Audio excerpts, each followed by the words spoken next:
say that I think I traveled a lot for the last like 3-4 years, like many countries, and I think Dutch government is the most forward-looking government I have ever seen. Like really, because Estonia are doing also great stuff, but most of the things have been done 17 years ago. What we need now at the moment, like speaking here about, and those kind of conferences we don't have at the moment in Estonia. So very well done.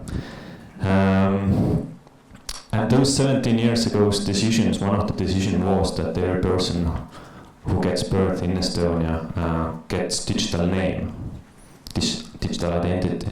That's why my name, what is most known in Estonia, is actually not Kaspar Korjus, although I would like that, is 38712289627. Because computers know numbers better than characters, so it's easier for them. And this is very famous name in Estonia because all the public sector services are using that name. If I declare taxes, it took me 20 seconds last week because everything was filled. If I vote online, I never in Estonia nowadays, so I vote wherever I am. I'm using ID card, declare like e-prescriptions, digital signature, you know, all that. So and nothing. E-Residency was nothing else than just opening these gates for everybody, that everybody can get access to the service. And what I want to do now is for the next few minutes and take you through the journey, because perhaps it's more interesting for you also how one government can do that kind of startup and what are the challenges on the way. And then we end up also on the blockchain side, like what's the correlation of e-residence and blockchain. So, is this the right thing? Oh, thank you. Just last week, Kai Kawasaki tweeted that if the Republicans win, then at least he's Estonian now. So those kind of publicities are great to Estonia. So we are digital identity is the first transnational digital identity, the e-residency, so that everybody can have a name on internet.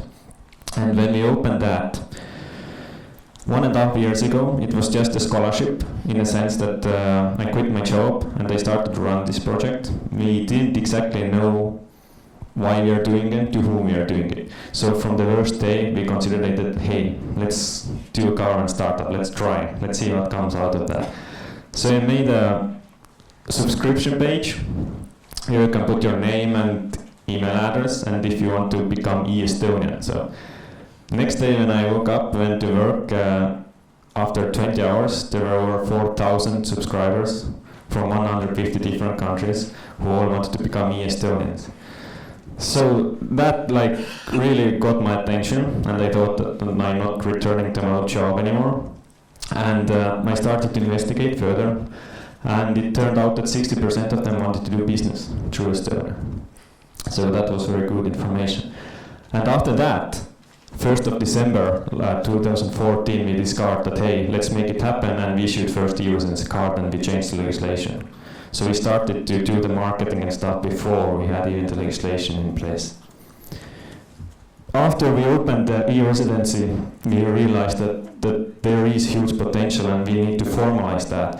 So we got Prime Minister's acceptance to actually form the team, have a budget, and have some kind of will to say something when it comes to laws and processes. So now our new structure is that Prime Minister is on top of the board. We have a board of directors. There are vice chancellors of Ministry of Internal Affairs, External Affairs, Finance, Justice, etc. And then there's a team of 7 which I'm running. And each of those vice chancellors is then responsible that their legislation is going to be changed, and if something is fucked up, then they are responsible about that. So and that kind of helps us to move on. What happened next was that we tried to figure out why we are doing this. So we communicated with the e-residents and asked them, and we found out 4 different use cases why people become e-residents. Some of them were just visitors of Estonia. If you have this digital identity card and clear signed the contracts of the flat before arriving to Estonia and contracts agreement with the university before. And while in Estonia, then it was cheaper for her to travel with public transport, and it was a nice thing to have. There are 40% of e-residents are like Carlos, just fans. They don't want to use any specific services or any business, they just want to have this card identity, be part of this new global network, new nation state, and share values, and develop it together with us. Stanislav is our most important use case. He's from Ukraine, and he has many challenges. He's a painter, but he can't sell his paintings internationally because he can't accept foreign currencies. He doesn't have PayPal, Stripes, and they can't sell things on internet then. And even if they could sell internationally, it's huge hassle to administrate the company. So what Stanislav does, he needs business environment, he needs EU business account, and he needs tools to sell stuff on internet. And this Stanislav became our most valuable client. And developers, and here we come to the blockchain also. There are many service providers who can build new services on top of that.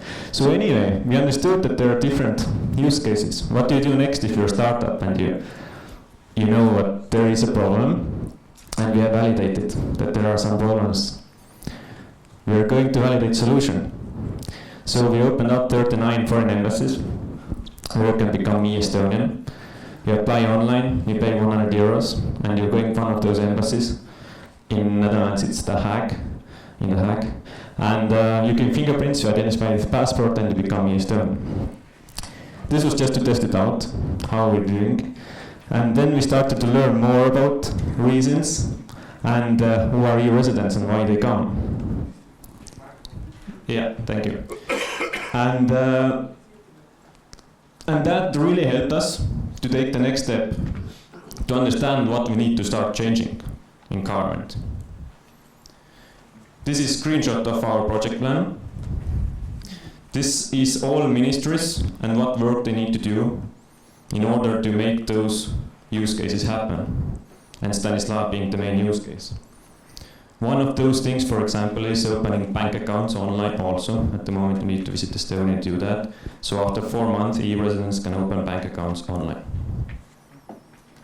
All of this is, of course, possible because of this structure that Prime Minister says that, hey, this is important, let's do it. What came next was to actually make some kind of product. What is e-residency to whom, and what are the value propositions? Because now we have some better understanding to do that. This is a screenshot of one pager, which we did 2 weeks ago now. It's pretty fresh stuff. I think values are very important. Our values are legitimacy. Everything we do as a government are legit. And we are branded as government, not governmental marketing project or anything, so this is important. Disruption. We disrupt how governments work, how Estonian government works. We disrupt how nation state is defined today. Transparency. Everything how we run is transparent, all the statistics is transparent, project plan is transparent, all Estonian citizens and e-residents can see that. Also, e-residents can check about their data, and their data is transparent. Who got access to their data, and who and what did they see? This is very important for us. And empowerment. People like Stanislav to actually make something out of their lives. And this is one of the most important values. Our goal is to have 10 million Estonians by 2025, and we have 3 products. Personal is just to get the membership of e-residency, being a fan of this. Business is our main product, and the value proposition is to have location-independent business environment. And there are literally millions and millions of people who need this today, and countries are now competing who get those guys. Service providers. To help you understand the potential of this, it comes through private sector. Let's take blockchain first. We have mentioned digital identity need because you can do online transactions, deals, and everybody, but we need to verify who those persons are. And this e-Residency gives the possibility to verify that this person is the person who he or she claims to be. Because you remember the bank lock sign? With e-Residency it's exactly the same, that the certificate that is on this e-Residency chip, every time you access something, the Estonian government verifies this is you. And that's why it's very powerful. Then there's fintech service providers. Like if you want to offer credit cards online, payment services, you need to do local regulations on every country. Apply for them, sometimes ask, I don't know, electricity bills, etc. Huge hassle to scale. What they can do now is make integration only with e-Estonia and let everybody in the world become e-Estonian and through e-Estonia access the services. So all fintech services can scale internationally through Estonia. And this is very, very powerful. And then there are like bigger organizations which can invent new services. Nasdaq, for example, released press release few weeks ago. And Nasdaq will have online shareholder meetings with e-residents. So if you can buy Microsoft shares, and then the next day you can have Microsoft shareholder meetings, you can attend through internet, and then vote, and according how many shares you have, your vote matters. And those things are possible because of the digital identity. So, now we know what are our products, we have a roadmap. What is the next step? Go to market. This is what we are doing at the moment. We have chosen 2 countries for 2 products. Product 3, i.e. the platform. We start with Silicon Valley. We're going there after 2 weeks, having press releases there. And then also Western Europe, Amsterdam, Berlin, London, to find startups, find partners who offer new services to e-residents. And Singapore as the business hub for Asians to do the business environment through Estonia. And all the countries besides them, India, Indonesia, Malaysia, etc. This happens after 2 weeks, 2 months. And after that, and after the banking legislation change, we are ready to actually start selling. So now we are in the stage that we have the product, we have the service, we have the process automated. Let's put some euros into marketing. After half a year, we're opening over 200 locations internationally, where you can become e-Estonian through visa centers. Hence, all the companies like Nasdaq can really guarantee that each citizen internationally can access their services through our digital identity. And I think then you can start like really scaling.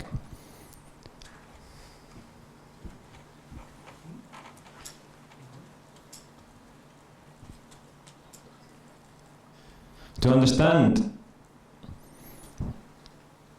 the business potential of this is some screenshots of today's statistics. This is all live and up. You can check that yourself. We have almost 10,000 e-residents, which means that approximately 1% of Estonians are e-Estonians within just 1.5 years.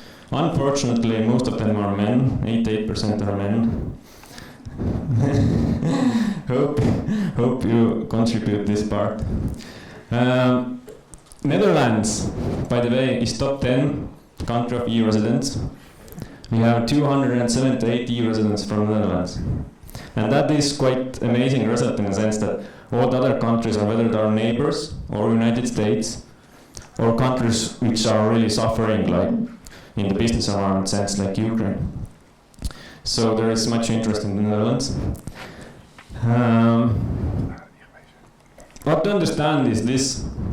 This is a graph which shows how many companies have been established by e-residents. These are new companies, now over 400, and this is a related company. So over 400 new companies now established. In Estonia there are 20,000 active companies.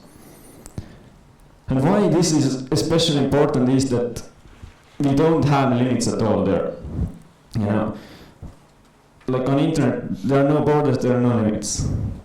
And it's difficult to understand that, but in private sector, I think we do understand. We understand that if you like social media platform, you're today going to Facebook, right?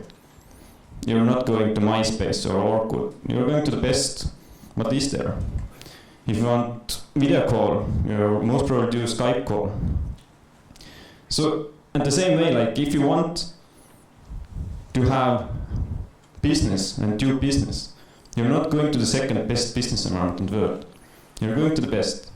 And the eventual best business environment gets 1 billion users because of that amount of digital nomads are there very soon. And then basically what the nation state is will be totally redefined in a sense. Like your country wealth doesn't matter how many citizens you have in your country. It matters who has the best product and who has most scalable product. And that really redefines the whole world.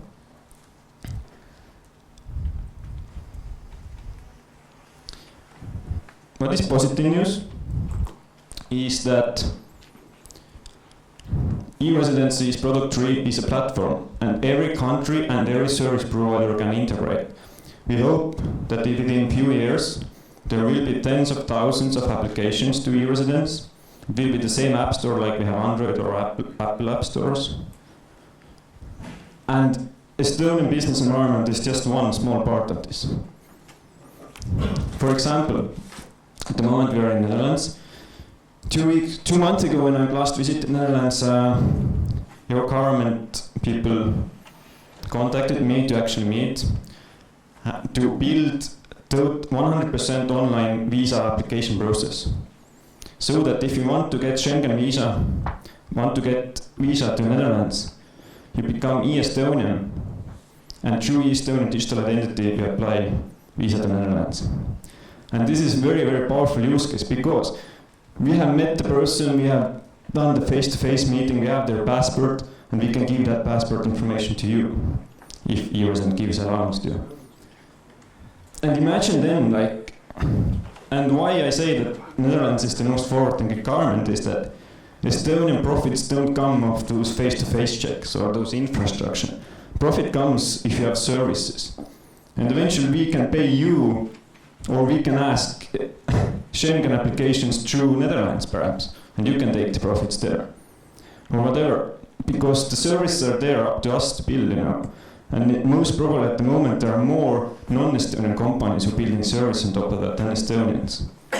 And this is really an opportunity for everybody because we don't need to build that 17 years of digital identity schemes each country. We can start utilizing the resources what we have, at least in the EU.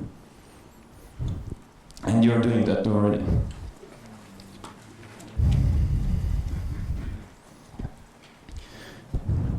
So to now touch a bit about the blockchain and give you some examples of what has been so far there. Some screenshots. First blockchain related to e-Residence application was BitNation, the top left. On BitNation you can marry, you can do contracts. It's like its own world. And what e-Residency adds there is that if you do contracts there, then at least we prove that those persons were the ones who they claim to be, and in court that matters. At least it's more legit than today. Of course, if you do, there was one marriage also, e-Residency marriage on BitNation. If you do that marriage, of course, Estonia as a government today doesn't approve that marriage, but we approve the persons who were there. And if it comes to other contracts, just contracts, then of course in Estonian court it holds, because we can guarantee these people. This is Stampery, press release comes next week. You can stamp all your emails on blockchain, all your intellectual property, using e-Residence identity. Nasdaq, which I mentioned, will be also on blockchain. The shareholder meeting votings. Screenshot of Ethereum applications on there. So basically there are many opportunities, and today already we are working together with Ethereum. One thing is to add digital identity, but actually there are even more interesting ideas, how to check identities on blockchain, and we can discuss those things later. And just a few days ago then, we had cooperation also with e-Health register, so it means that all the services what e-Health is doing will be recorded on blockchain, so that no one can change that data or can change the dates, and everything is accessible. So e-Estonia has now done the first integration with blockchain, and it's like small step, but still you're going there also. So yeah, blockchain is one of those applications which you can start utilizing a digital identity. This is it by me. Thank you.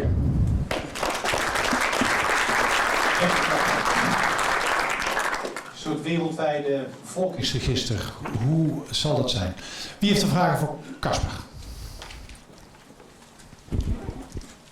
Yeah, one very simple question. In the Netherlands, we use DigiID to certify who you are when you do online transactions with the government. Are you actually saying that the e-identity of e-Estonia could replace that we could offer that as an alternative for Dutch civilians to log into government services in, for example, my city, Amsterdam? Good question. Good question. I think replacing is perhaps too harsh word. I would say that they all can work together. Because you can start having access on both using your own nation state, or if there are more services you can access also through e-Residency, then you can also have e-Residency and you can choose. Eventually, I think every person on the planet has 10 different e-Residencies. You know, if I want to do business in US, I have US e-Residency. Singapore has its own soon, Estonia has, EU has. So on each e-Residency, hopefully one day matches so well that we can like use only one, but what really happens most probably is different countries have different, and you can access different applications with those e-Residencies. So I think you can use your own, but if you have like non-residents in the Netherlands, or if you want some other reserves, you can use e-Residency also. Wie nog meer? Dames en heren, Kaspar Korjus.